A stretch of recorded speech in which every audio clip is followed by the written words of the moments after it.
नमस्कार। तीसरे दिन के प्रशिक्षकों के प्रशिक्षण में आप सबका हार्दिक स्वागत है। बहुत से साथियों ने एक शिकायत दर्ज की है कि हमें आपकी वीडियो नहीं मिल पा रही है। आपसे निवेदन है कि आप YouTube पे जाकर Satpreet education and training association को टाइप करेंगे तो हमारी सारी वीडियो आपको प्राप्त हो जाएगी।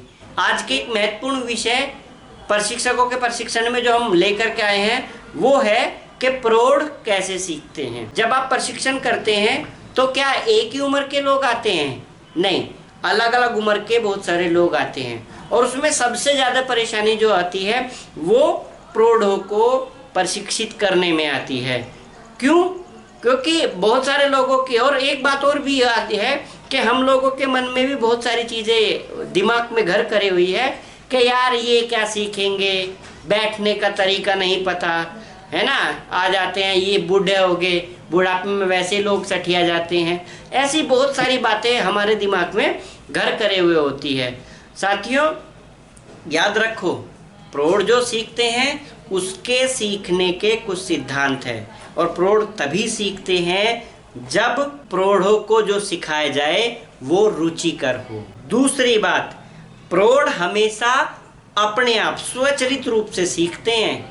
अगर आप ज़बरदस्ती उन पर थोपना चाहोगे, ज़बरदस्ती उनको सिखाना चाहोगे तो वो कभी नहीं सीखेंगे।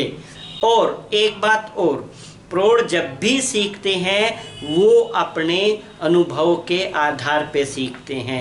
हमेशा ध्यान रखना ये तीन बात कि प्रौढ़ जब भी सीखते हैं अपने अनुभव के आधार पे सीखते हैं, प्रौढ़ स्वचालित रूप से सीखते हैं और जो प्रौढ़ हैं वो तभी सीखते हैं जब सीखना रुचिकर। प्रौढ़ों के जो सीखने के सिद्धांत हैं हम उस पे स्लाइड के माध्यम से आपसे चर्चा करेंगे। तो पहला प्रौढ़ों के सीखने का सिद्धांत है कि अगर प्रौढ़ों को सिखाना है तो उनकी पुरानी मान्यताओं को, उनके पुराने अनुभव को मान्यता देना बहुत ज़रूरी है। अगर आप ऐसा नहीं करोगे तो प्रौढ़ अपने आप को अर्थहीन और बेकार महसूस करेंगे और फिर वे कुछ सीखेंगे नहीं, है ना। याद रखो, प्रौढ़ आपके साथ तभी सीखेंगे जब उनके लिए सीखने का वातावरण सुरक्षित हो और उनको प्रोत्साहित करने वाला हो। बात ध्यान रखनी है कि हमें उनके अनुभवों को मान्यता देनी है। यह हमेशा ध्यान रखना है कि प्रौढ़ों का व्यवहार बाहरी और आंतरिक दबाव के आधार पर बदलता रहता है, इसलिए प्रौढ़ अपने जीवन में कुछ न कुछ हमेशा सीखते रहते हैं। एक बात और ध्यान रखना है कि जब भी प्रौढ़ सीखने के लिए आते हैं तो अपने साथ में अपनी कुछ विचारधाराएं जरूर लेकर के आते हैं। उनके अपने बारे में जो समझ है, जो है, वो सीखने की प्रक्रिया में बाधा डालती है।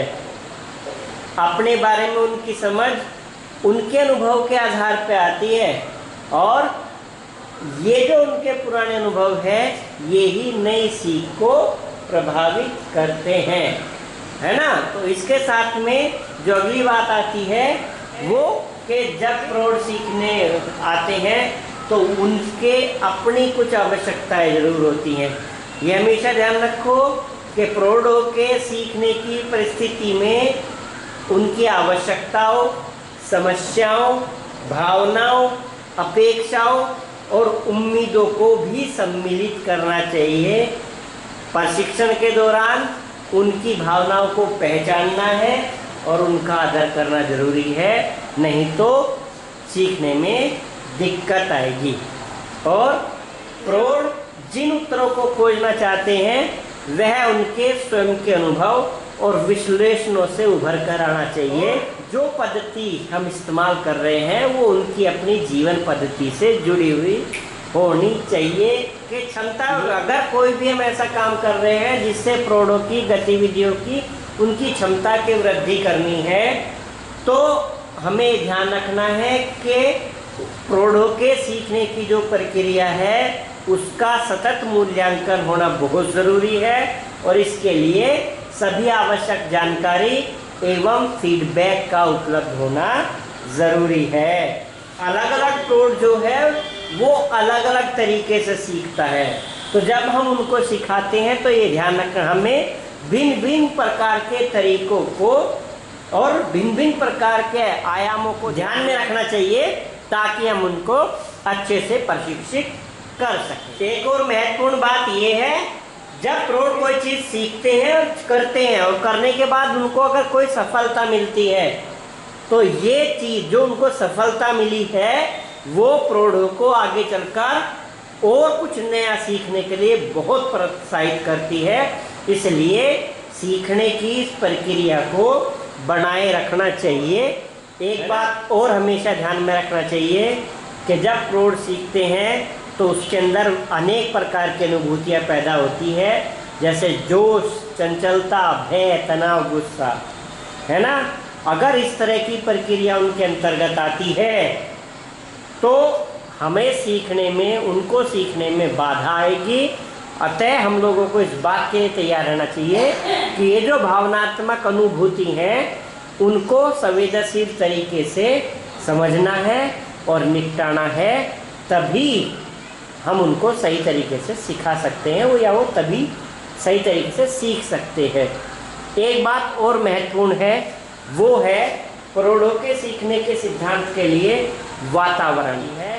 अगर माहौल अच्छा है तो क्या क्या हो सकता है। पहला है, प्रौढ़ों को सक्रिय बनाने के लिए माहौल प्रोत्साहित करता है। इसके अलावा व्यक्ति द्वारा स्वयं के अर्थ खोजने के लिए प्रोत्साहित करता है। जब आदमी कोई काम नया करता है तो जाहिर सी बात है उससे कोई ना कोई गलती जरूर होगी। यहाँ उस आदमी को ये नहीं डर लग, यार मैंने तो गलती कर दी, पता नहीं क्या होगा। नहीं, उसको ये बात पता होना चाहिए गलती होगी तो कोई बात नहीं, मैं फिर से करूँगा। प्रौढ़ जहाँ इकट्ठा होते हैं वो लोग अलग अलग, कोई किसी जाति से, किसी धर्म से, उनकी भाषा, उनकी बोली, उनका पहनावा अलग अलग हो सकता है। तो अगर माहौल अच्छा है तो उन सबको इकट्ठा कर देता है। कुछ बात को लेकर के अस्पष्टता है तो उसको भी माहौल सकारात्मक कर देता है। और सबसे बड़ी बात यह है कि माहौल सीखने वालों के बीच में आपसी भाईचारा स्थापित करता है। तो साथियों, प्रौढ़ कैसे सीखते हैं और उनके सीखने के सिद्धांत क्या है, ये हमारा आज का विषय था। आज हम प्रशिक्षकों का प्रशिक्षण यही समाप्त करते हैं। कल आप लोगों से पुनः भेंट होगी। और आपको वीडियो कैसी लग रही है, क्या ये हमारी वीडियो आपके लिए फ़ायदेमंद हो रही है, हमें कमेंट करके ज़रूर बताएं। धन्यवाद साथियों।